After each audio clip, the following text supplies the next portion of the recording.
Muy buenas tardes. El Consejo Universitario de la Universidad de Costa Rica les da la más cordial bienvenida a esta conferencia denominada Autonomía Universitaria, Alcances y Limitaciones.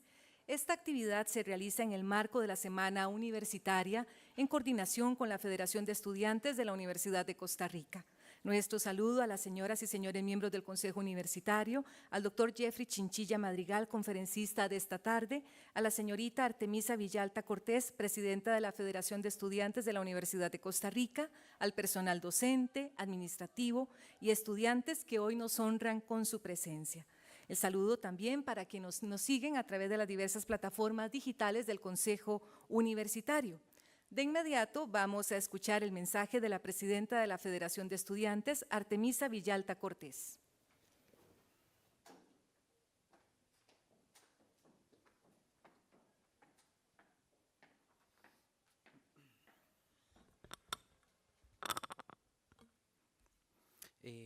Muy buenas tardes a todas las personas presentes, autoridades universitarias, representaciones estudiantiles, estudiantes y todas las personas que nos ven desde la transmisión. Hoy estoy acá frente a ustedes como la primera presidenta, hija de la regionalización por la historia en la Universidad de Costa Rica, también como la segunda mujer trans en ocupar este espacio. Pero más que eso, estoy acá como una estudiante, como una mujer del Caribe costarricense y como alguien que ha aprendido que hay espacios que no se abren si no es a la fuerza de empujar, de insistir, de nunca agachar la cabeza. Hoy, por esa razón de mi representación de la comunidad estudiantil, les digo desde ya, para que no existan confusiones, la autonomía universitaria no es un privilegio, es un favor que se nos concede, no es un favor que se nos concede, no es un adorno institucional ni una excusa para el desorden, es autonomía de la que hablamos, es una forma de habilitar como un derecho de la misma dignidad, como algo que no se mendiga y se ejerce. La autonomía universitaria de la que hablamos hoy nos protege a todas las personas que estudiamos, investigamos y soñamos desde esos espacios. Nos protege del miedo, de la imposición y del silenciamiento que hoy más que nunca acecha la educación pública. La autonomía es lo que hoy hace posible que podamos incomodar las acciones del imperio, discutir modelos de sociedad, hablar de desigualdad, racismo, extravismo, machismo, transfobia y de todo eso que a ciertos presidentes de Zapote y a diputaciones de la Asamblea les encantaría mantener en silencio. Y cuando esa misma incomodidad de la que les hablo hoy llega hasta las oficinas del poder, hasta las sillas de ministerios o los escritorios presidenciales, ahí empiezan los intentos de domesticar la educación. Nos recortan presupuestos e intentan concentrar las decisiones. Esos puestos agentes de la democracia nos han cuestionado si merecemos tanta independencia, hasta llegar al punto de intentar asfixiar lo que hemos construido. No lo dudemos ni por un segundo. Un gobierno que le teme a sus universidades es un gobierno que le teme a su pueblo, pensando, organizándose, generando pensamiento crítico y construyendo esperanza desde el conocimiento. Es un gobierno que preferiría vernos obedientes antes que deliberantes, callados antes de que presentes, sumisas antes que conscientes de nuestros derechos y nuestra historia. Frente a ese miedo institucional, nuestra respuesta no puede ser el silencio ni la resignación. Tiene que ser una defensa decidida y colectiva de la universidad pública, como el espacio de libertad, de justicia y de imaginación política. Debemos defender con fuerza la regionalización, la investigación, la acción social y la autonomía universitaria, no solo como principios abstractos, sino como condiciones materiales que sostienen la dignidad de cientos de miles de estudiantes, muchos y muchas de los cuales venimos desde territorios históricamente excluidos y marginados. Quienes nacimos y crecimos lejos de la capital sabemos muy bien lo que implica abrirnos paso en un sistema que no fue diseñado para nosotras, lo que cuesta sostener el estudio ante trabajos, discriminaciones y barreras estructurales, y lo que significa tener que demostrar una y otra vez que merecemos estar aquí. Sabemos que cada logro de nuestra trayectoria es colectivo, que estamos aquí también por quienes nos antecedieron y que nuestra responsabilidad es no cerrar la puerta a otras personas que también vienen. Por eso, no aceptaremos que se nos reduzcan cifras simbólicas a excepciones toleradas o a voces que sirven como para no incomodar. Estamos aquí para disputar poder, para incidir en las decisiones que nos afectan y para transformar esta universidad en una casa que abrace a todas las personas, no solo a quienes históricamente han sido escuchadas. Todas las personas acá somos parte de un proceso más grande que nace de la autonomía y que no se detiene, que seguirá creciendo, abriéndose camino con firmeza, sin permiso y con la mirada puesta en un futuro más justo y más digno para todas las personas de las universidades públicas. Con todo mi amor a la Universidad de Costa Rica y a las universidades públicas, que viva la U pública, que viva la autonomía y que viva la Universidad de Costa Rica. Muchas gracias.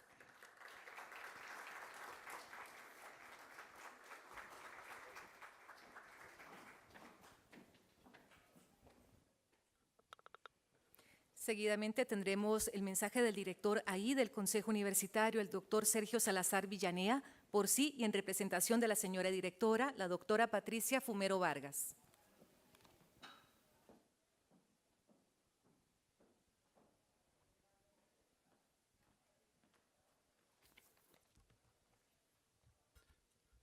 Muy buenas tardes, compañeras y compañeros del Consejo Universitario, al doctor Jeffrey Chinchilla Madrigal, jefe de la Oficina Jurídica, a la señorita Artemisa Villalta Cortés, presidenta de la Federación de Estudiantes de la Universidad de Costa Rica, a quien aprovecho para felicitar por esas palabras tan significativas, a las autoridades universitarias, al personal docente, administrativo, estudiante de nuestra institución. Un saludo muy especial también a quienes nos acompañan en vivo a través de las redes sociales. Es un honor darles la bienvenida a esta importante conferencia que nos une en torno a un tema fundamental para nuestra institución y nuestras instituciones de educación superior: la autonomía universitaria.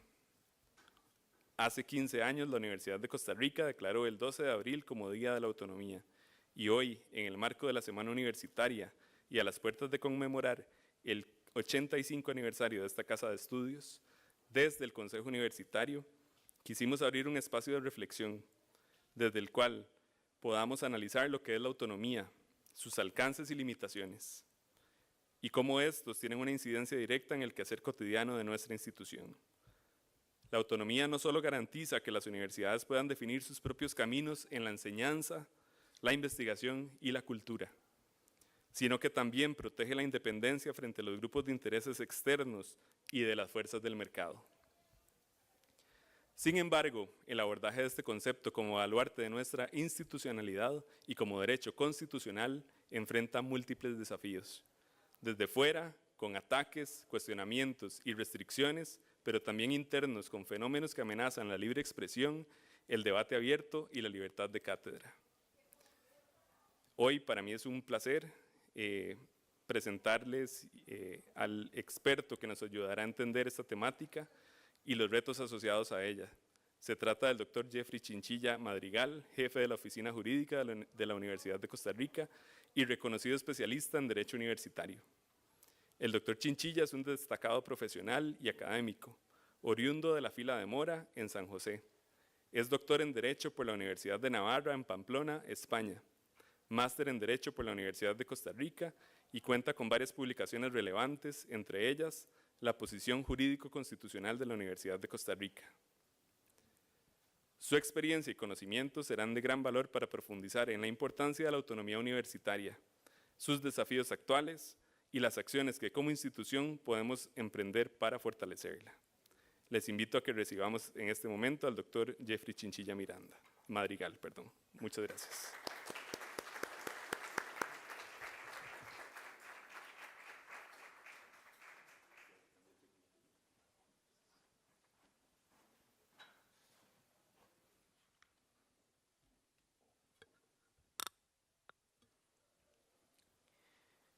Muy buenas tardes, tengan todas y todos ustedes. Agradezco mucho la invitación que me hace el Consejo Universitario para presentarme aquí en el auditorio de esta histórica escuela, la Escuela de Estudios Generales de la Universidad de Costa Rica. Un saludo cordial a las distintas autoridades, a los funcionarios y funcionarias, a los estudiantes que me honran con su presencia. Esta conferencia originalmente lleva por título Autonomía Universitaria, Alcances y Limitaciones, pero para la ocasión he decidido agregarle al título una segunda parte, y es, o más bien se podría leer así: Autonomía Universitaria, Alcances y Limitaciones, o de lo que en función de lo anterior conviene mejor recordar para una defensa real y efectiva de esta autonomía. Bien, dicho esto, o depurado el título de mi intervención, empezaré con lo que sigue. Un poco de historia para mejor entender. La realidad de la institución universitaria en Costa Rica no es un asunto nuevo, como si este instituto se hubiera formado recientemente o incluso con el inicio del milenio. Tampoco dicha realidad da cuenta, es verdad, de una institución que pueda gozar de la longevidad de las grandes y tradicionales universidades europeas. Ella, la universidad, en todo caso, es fruto de una época aquí en el país en la que comenzaba a germinar el anhelo por unos estudios de mayor erudición a los básicos, o como se estilaban llamarles, estudios de primeras letras, diríamos primarios, apenas para resolver unos ABCs en algunas materias de calado práctico y de suficiencia necesaria para la vida ordinaria de la nación. Para el año de 1814, los pobladores de la hoy capital del país, San José, crearon como quien coloca la primera piedra de lo que se quería fuera una nueva casa de estudios, una casa de estudios más alta en sabiduría que la básica. Crearon, decía, una estructura rudimentaria de educación, la Casa de Enseñanza de Santo Tomás, así se llamaba. Tal interés provino del oxígeno de Cádiz, de la Constitución Política de Cádiz de 1812, que bebió de la fuente en su tiempo del movimiento ilustrado de la Revolución Francesa y de la Constitución Gala del año de 1791. No menos importante decir también que dicho interés siguió perviviendo en todo el aire derivado del Pacto de Concordia, nuestra primera carta política en regla, la cual a su modo adoptó como guía el espíritu rusoniano. Más allá de que aquella casa de enseñanza, que se llegó a fundar bajo el auspicio de Santo Tomás, ofreciera unos estudios de corte catedralicio, lo cierto es que no logró alcanzar a convertirse al menos en un estudio superior general, qué decir ya en una universidad. Es verdad que 10 años después, dicho centro alcanzaría un sentido cuasi universitario o un nivel preuniversitario. Sin embargo, aún y con todo, el intento seguía resultando insuficiente de un universo para el saber completo. Hasta aquí, la Casa de Enseñanza Santo Tomás había servido como un centro bajo el auspicio del Ayuntamiento de la ciudad de San José. Pero fue a finales de 1830, inicios del 1840 que, en el país, se inició un plan de centralización administrativa, particularmente con Carrillo Molina. Un plan que, buscando fortalecer el Estado y teniendo como centro la forja de las grandes virtudes humanistas, y siendo capaz de reconocer la necesidad de algunos factores económico-sociales que hacían preciso un mejor desarrollo de la técnica y la ciencia existentes, optó por convertir a la entonces Casa de Enseñanza en universidad, la Universidad de Santo Tomás, que fue fundada en 1843. Es precisamente con la Universidad de Santo Tomás donde, en decir de algunos, por ejemplo González, se siembra la simiente de la educación pública superior costarricense. Mas la Universidad de Santo Tomás fue esclava de su época, quizá de las memorias de un tiempo en cuyo seno ciertos celos estatales terminaron por cerrarla en el año de 1888. Y aunque sucesivo a su cierre provino una época de estudios de corte profesional, interregno que se conoce como la época de las escuelas profesionales, al lado de los intentos por reaperturarla, cierto es que todo ese ensayo fue en vano. Entre el cierre formal de la Universidad de Santo Tomás y ya casi entrada la segunda mitad del siglo XX, no hubo universidad en el país. Fue entre los años de 1932 y 1936 que se volvió de nuevo a pensar en restablecer la universidad. De hecho, fue cuando en el año de 1940, siendo presidente de la República el doctor Rafael Ángel Calderón Guardia, su ministro de Instrucción, el licenciado Luis Demetrio Tinoco, se arrogó la tarea de ponerla en pie de nuevo en el país, no tanto restableciendo a la vieja y ya hundida en el recuerdo Universidad de Santo Tomás, sino creando una nueva para las situaciones país del momento, la Universidad de Costa Rica. Sí, en la que ustedes hoy viven y desviven cada una de sus ilusiones y alegrías como miembros de esta honrada comunidad universitaria. Ahora bien, parte de la idea de conformación de la Universidad de Costa Rica fue el buscar crearla autónoma y con cuotas importantes de independencia sobre el poder político. Este esfuerzo, si bien bastante loable, tampoco fue que llegó a cuajar en la realidad. Así y todo, la universidad manejaba un contorno de libertad que, aunque de importante adelanto para todo lo anteriormente vivido y sucedido, en aquel pasado centralista, su autonomía seguía siendo bastante pobre, bastante exigua. Era una autonomía exclusivamente administrativa, que aunque permitía un tipo de patrón de soltura o de flexibilidad para sus quehaceres, seguía siendo sumamente controlada por el Estado.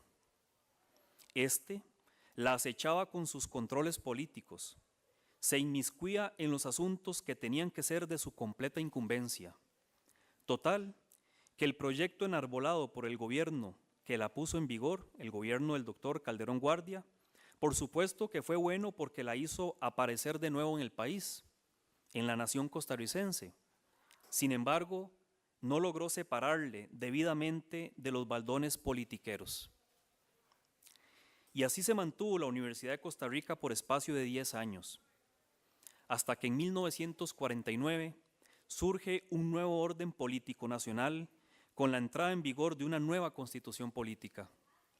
Esta constitución llegó a reconocer, a elevar a la universidad a un ámbito superior político que le otorgó un blindaje sumo a partir de una sui generis posición de mandato especial en el ordenamiento jurídico costarricense, lo que a su vez logró sobreabundarle su autonomía universitaria a niveles muy especiales. Y es aquí donde voy a situar para efectos explicativos el problema en cuestión, acerca o relacionado con los alcances y limitaciones de la autonomía universitaria en Costa Rica.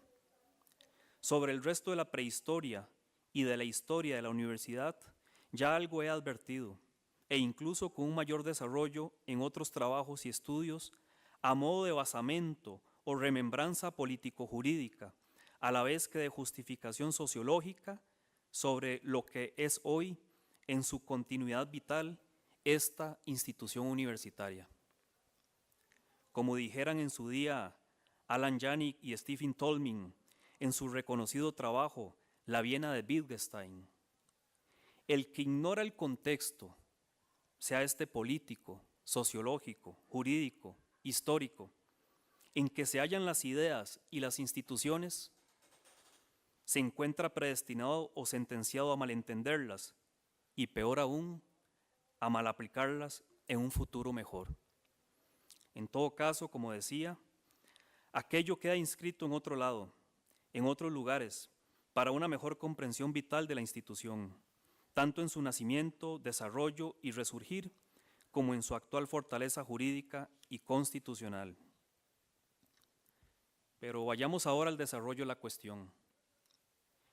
Bien, cuando surgió la Asamblea Constituyente en 1949 y tocó discutir el capítulo sobre la educación y la cultura, un grupo de diputados constituyentes encabezados por el rector de la Universidad de Costa Rica de aquella época, don Fernando Baudrit Solera, presentó mociones para regular en la nueva Constitución la autonomía universitaria. Como él había formado parte de la comisión redactora del proyecto de Constitución y acompañado de don Rodrigo Facio, otro gran universitario, y algunos otros constituyentes, aprovechó la oportunidad para explicar la necesidad de ampliar el contenido del atributo administrativo de la autonomía, el cual venía perviviendo con la Ley de Creación de la Universidad de 1940, y lograr así extender el contenido y los alcances de su definición en torno a las posibilidades de la real y absoluta independencia universitaria en el ámbito propio de su orden interno. Según su estima, la autonomía debía suministrar a la universidad, además del poder para proveerse su gobierno propio, el de organizarse libremente. De allí que lo que en un inicio fue planteado como una propuesta de simple autonomía administrativa por el ministro Tinoco en el año 40, queríase ahora fuera ensanchado en una autonomía mayor que contuviera los atributos del autogobierno y de la autoorganización propios. De modo que, una vez concluida la Asamblea Constituyente en su misión, la Constitución Política proveyó a la Universidad de Costa Rica de mucho más que una mera autonomía administrativa. Es decir, incorporó la autonomía de gobierno como capacidad de autodirigirse o autogobernarse, y también la autonomía organizativa como una suerte de capacidad de autoorganización con exclusión de toda potestad legislativa. Así pues, la asunción de tales atributos, o sea, los de autogobierno y autoorganización propios, así como el contenido de los artículos 84 y 85 constitucionales, dieron a la universidad un nuevo ámbito de competencias que no se lo proporcionaba su ley de creación de 1940. Ahora, la universidad venía a ser algo más que una mera administración pública. Ella, la universidad, vino a ejemplificar una entidad de construcción política. En este sentido, la universidad es consecuencia de un proceso político-jurídico por voluntad expresa del constituyente. La suya es una ajenidad política con respecto al gobierno de la República. El contenido de su potestad normativa se levanta como un cortafuegos, toda vez que restringe el dominio de la ley. Por eso, las materias propio universitarias no pueden ser objeto de conocimiento del legislador. Las normas de y en la universidad son para su vida interior una suerte de función legislativa en sentido material, particularmente en lo que lleva relación a su estatuto orgánico. Y gracias a la manera de configuración de la autonomía universitaria desde el nivel constitucional, es que ha predominado una suerte de reserva que impide que en el dispositivo normativo, en su administración, en su gobierno y en su organización propios, el accionar universitario se vea invadido o bien depuesto por el legislador, el Poder Ejecutivo o cualquier otra dependencia ajena a su ámbito, a su campo de referencia, idea que tomo prestada del profesor alemán Schmidt-Ashman para matizarla en lo necesario al propio banco referencial del orden jurídico intrauniversitario. Total que, a partir de ese acontecimiento, decía, la universidad vino a ser pues más que una institución bajo la veste semántica de una desnuda administración pública. Su independencia ahora compartía y comparte una especie de fragmento político del Estado que tolera con indiferencia de sus órganos constitucionales primarios, los del Estado, tolera la posibilidad de su particular ontología ius universitaria. El artículo 84 constitucional instituyó los atributos o los elementos esenciales de la autonomía de la universidad, los cuales se integran y se conciben, como ha defendido oportunamente Baudrit, en una unidad hermenéutica. Estos atributos son independencia de funciones, capacidad jurídica plena para adquirir derechos y contraer obligaciones, capacidad jurídica plena para darse su gobierno y organización propios, patrimonio o hacienda universitaria y el financiamiento estatal.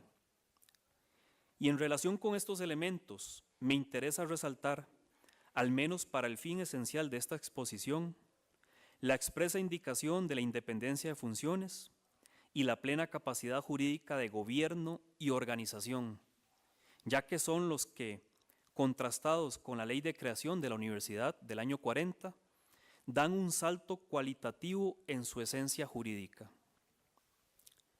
Ahora bien, ¿de qué autonomía goza la universidad? En Costa Rica, y porque así lo ha adaptado la jurisprudencia de la Sala Constitucional, existen 3 grados de autonomía, se dice administrativa, 3 grados de autonomía administrativa.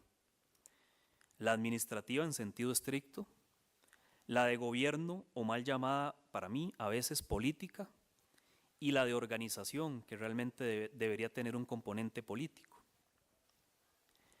Ahora, la construcción en torno a la noción de grados merece un matiz de no pequeña envergadura para la universidad, porque el tema de la autonomía, como se ha dicho por alguno, por ejemplo Ginesta, plantea el problema de la descentralización administrativa, o al revés, el asunto de la descentralización administrativa sobrelleva el tema de la autonomía en algún grado. Esto, dicho así, podría implicar a modo de mito que por gozar de autonomía alguna entidad sujeta estaría ella per se ya a una relación de tutela, habida cuenta de la descentralización administrativa misma. También en ese sentido se ha dispuesto que entre la autonomía y la tutela existe una relación inversamente proporcional, es decir, a mayor autonomía, menor tutela, y a menor autonomía, mayor tutela o mayor supervisión de parte del Estado.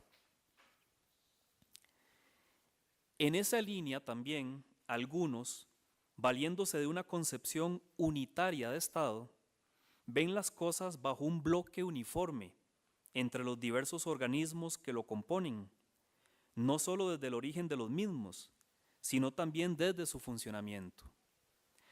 Esta se trata, en mi criterio, de la famosa quimera de la uniformidad o del igualitarismo buscada entre los distintos entes públicos, cual se tratase de especies embutidas dentro de un mismo puchero, y de la que desdeñaran en su día pensadores del calibre de un Benjamin Constant, Alexis de Tocqueville, el mismo Barón de Montesquieu, y que se resumiera en la máxima de Blake, comillas, una misma ley para el león que para el buey, cierro comillas. Así, dicha unidad significa, dicen aquellos que la defienden, que existe una entidad, el Estado, a la que están subordinados en su funcionamiento todos los demás centros creadores de derecho, titulares de poderes de imperio, o en general los que estuvieran revestidos de algún carácter público.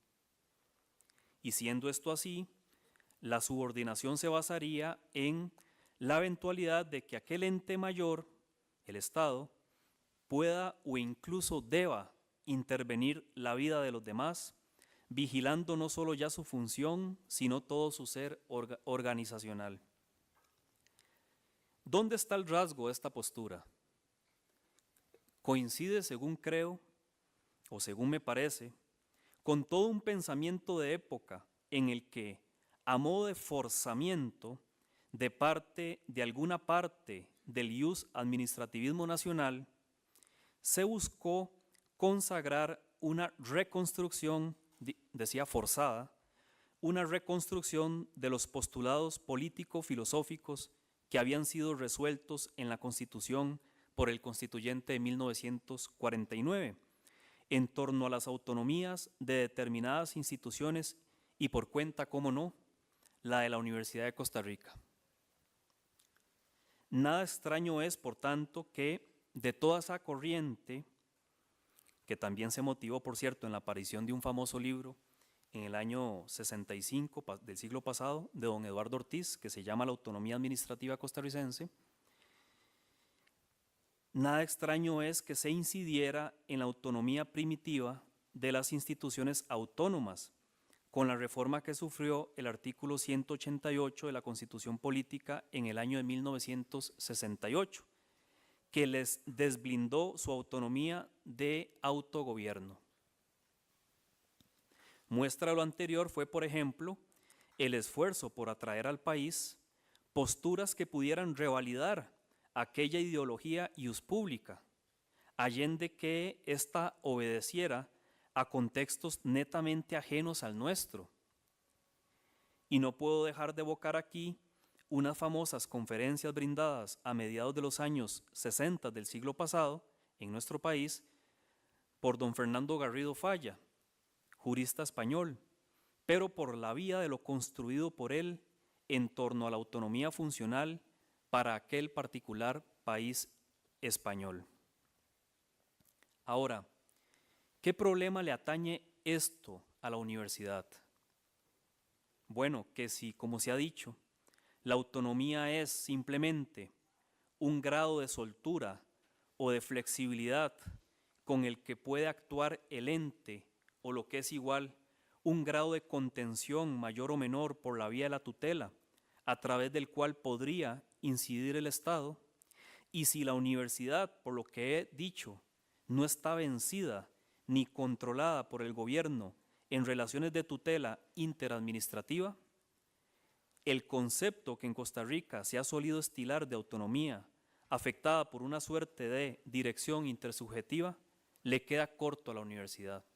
Aún más, no le aplica, porque le resulta totalmente ajeno, extraño, impropio. En esta injusta medida, me parece que el concepto administrativo de autonomía, que aparentemente arranca de un contexto en el que predomina una unidad de mando, llámese administración pública central, con relaciones centrípetas hacia los demás organismos, se rompe en el caso de la universidad. ¿Y por qué se rompe? Porque la entidad universitaria no goza de una autonomía exclusivamente administrativa, como para que en virtud de ese concepto estándar de autonomía administrativa, ella sea ingresada dentro de las entidades que sí están sujetas de modo alguno al Estado. Y dado que no goza únicamente de esa autonomía que entendemos se encuentra inmersa en una relación gradual, la suya es una autonomía sui generis. Ahora, la construcción elaborada en torno a los grados, sí, es verdad, se puede predicar de los subelementos administración y gobierno, para los cuales el Estado tiene una vía abierta de ingreso. Pero el módulo de la autoorganización plena cualifica la autonomía de la universidad. Ergo, la hace ser por su anillo político un special case de relevancia constitucional en el organigrama estatal del Estado, que ninguna otra entidad posee, pues de cierto subsume a las restantes subcategorías autonómicas. Es a Murillo, hasta donde sé, jurista nacional, a quien se debe la clasificación o la construcción categorial de los famosos grados de autonomía antes vistos, y que la Sala Constitucional tomara como desarrollo jurisprudencial. Él sostiene que es principio de base que quien goza de autonomía de gobierno tiene la administrativa y el que posee la organizativa posee las dos anteriores, por lo que bien puede hablarse precisamente de grados, solo que él los restringe al ámbito de la genérica autonomía administrativa. Y de ello hablaba ya, sostiene este destacado jurista, el proyecto de constitución política elaborado por la Comisión de Reforma. Pero ¿qué pasa aquí? que cuando uno va y escudriña la discusión de la Asamblea y el contenido del mismo proyecto de constitución de la Comisión de Reforma, nota que lo de los grados fue un asunto construido, sí, pero sobre la base del concepto único de autonomía funcional y nunca tocándose el atributo con que se le diferencia en estricto sentido a las universidades, con el resto de entidades que gozan de algún grado de autonomía, o sea, su autoorganización plena como componente político. Así, con todo, la autonomía de la universidad no se incrusta en una sintonía de grados funcionales, sino de cualificación mayor a partir de su fin de cultura superior por o debido a su naturaleza política, constitucional.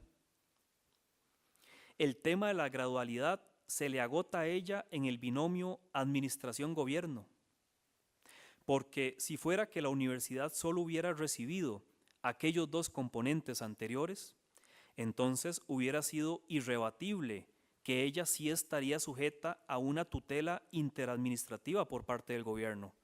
¿Y lo está? No, no lo está. Ella no está sujeta al gobierno en nada, ni en administración, ni en gobierno, mucho menos en organización. Su vitalismo social es autóctono, por evocar aquí en algo el pensamiento del afamado jurista Maurice Oriou. Bien, ¿cuál es entonces la raíz del problema? Bueno, que en todo lo anterior de lo que hablamos es de una cuestión de entidad y no de grado. ¿Qué es lo que ha sucedido?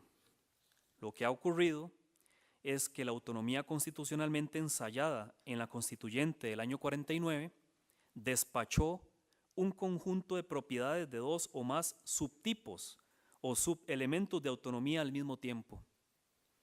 Su modelo introdujo lo de grados, pero para la autonomía funcional o administrativa lato sensu, compuesta por, lo hemos dicho, una subautonomía estrictamente administrativa y una subautonomía de gobierno.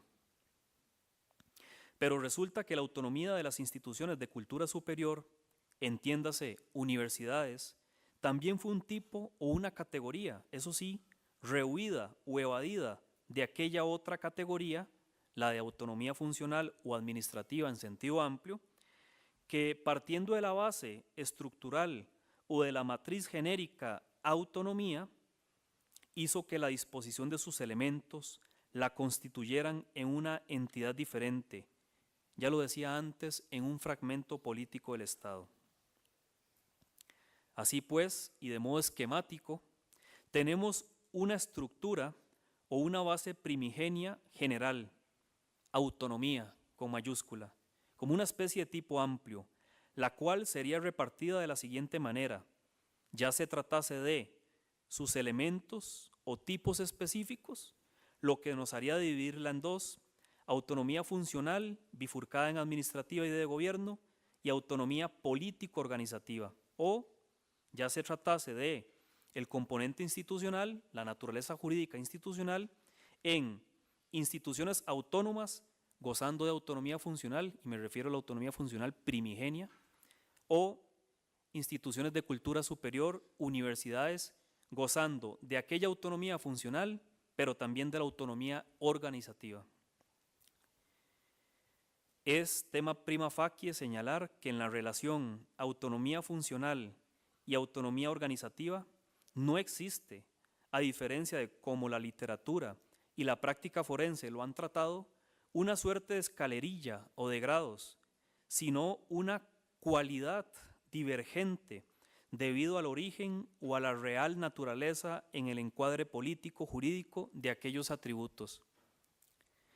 Y esta cuestión forma parte de mi crítica en torno a que en no pocas ocasiones, por un lado, el concepto de autonomía funcional fue y es aún desvirtuado por la práctica forense y administrativa, y otro tanto así por cierta literatura nacional, en el sentido de generar una deconstrucción primigenia de su correcta expresión. Y por otro lado, que el vestido jurídico de las denominadas instituciones autónomas, por influencia de aquellos factores, el tratamiento de la casuística y la construcción metodológico-académica de la categoría jurídica, en no pocas veces ha sido endilgado erróneamente a la universidad.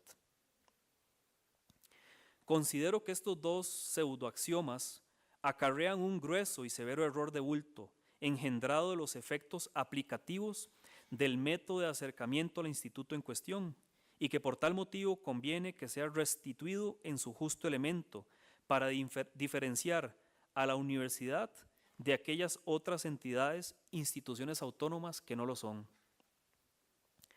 Con todo, pues, el problema, repito, no es de grado, no es de clasificación, como ha pretendido un sector, sino que, para mí, da cuenta de un tipo conceptual de autonomía constitucional que ha sido históricamente repensado para romper con la concentración del poder y así buscar mantener a una entidad de justo balance democrático, como lo es la entidad universitaria, lo más alejada posible de los tentáculos del poder político, incluso de cualquier poder que quiera buscar mermarle su vida propia, que es exclusiva y excluyente.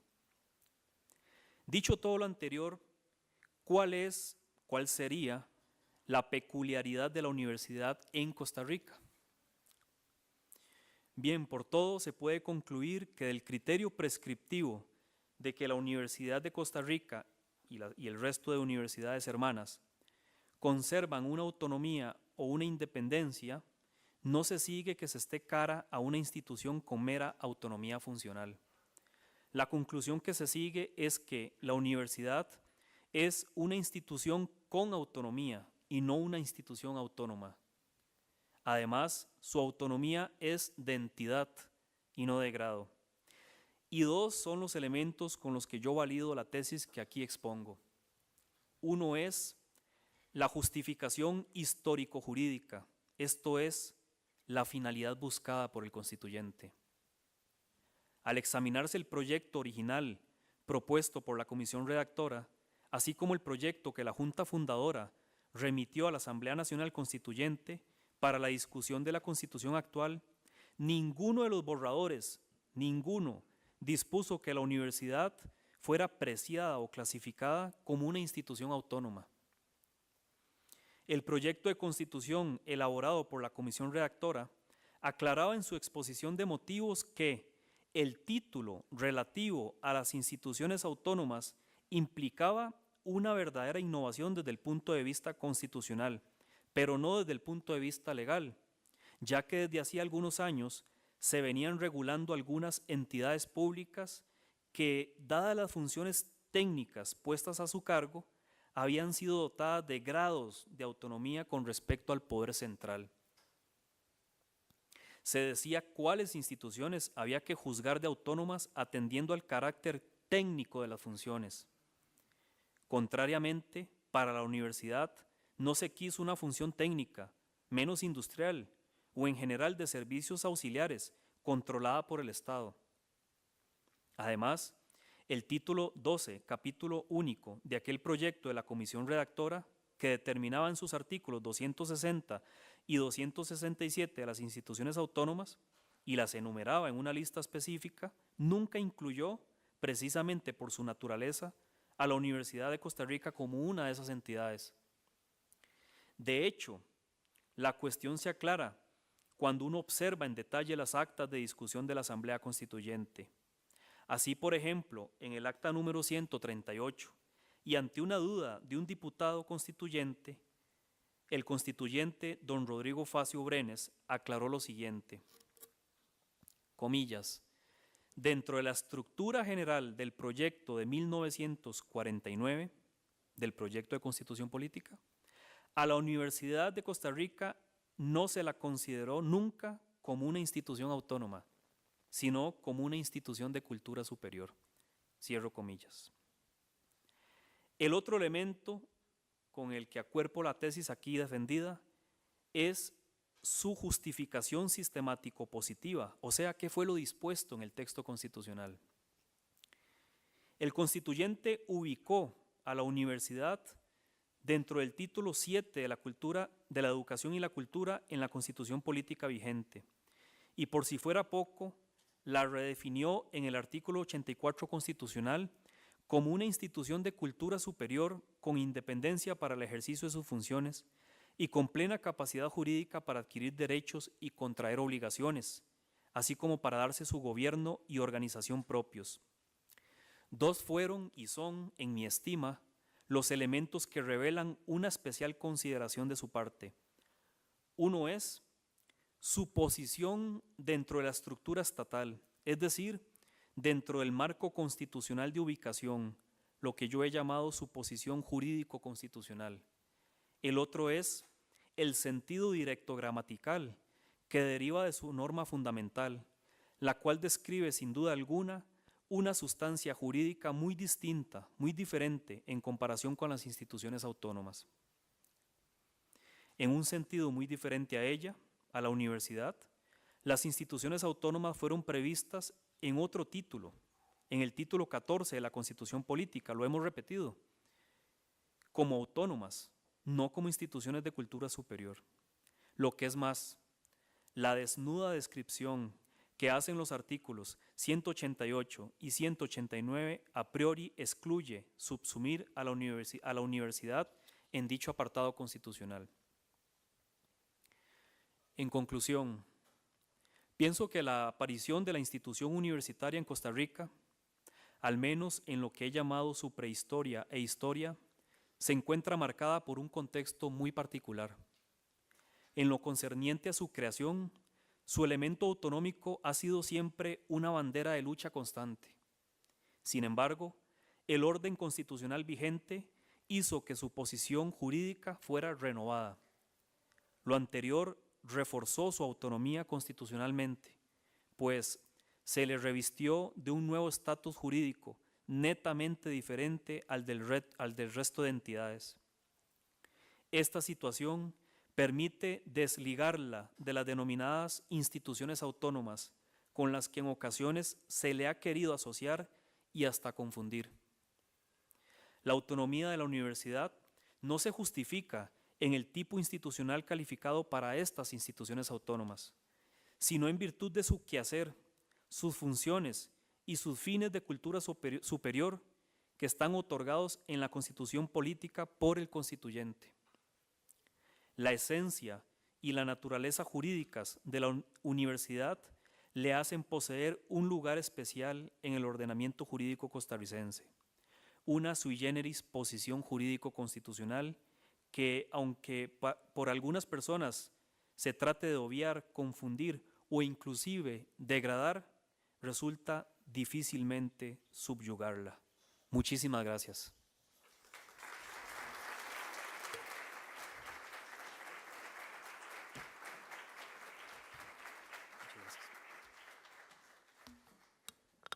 En nombre del Consejo Universitario y de la Federación de Estudiantes de la Universidad de Costa Rica, le damos la más cordial agradecimiento al doctor Jeffrey Chinchilla por su exposición y a cada uno y a cada una de ustedes por habernos acompañado en esta actividad.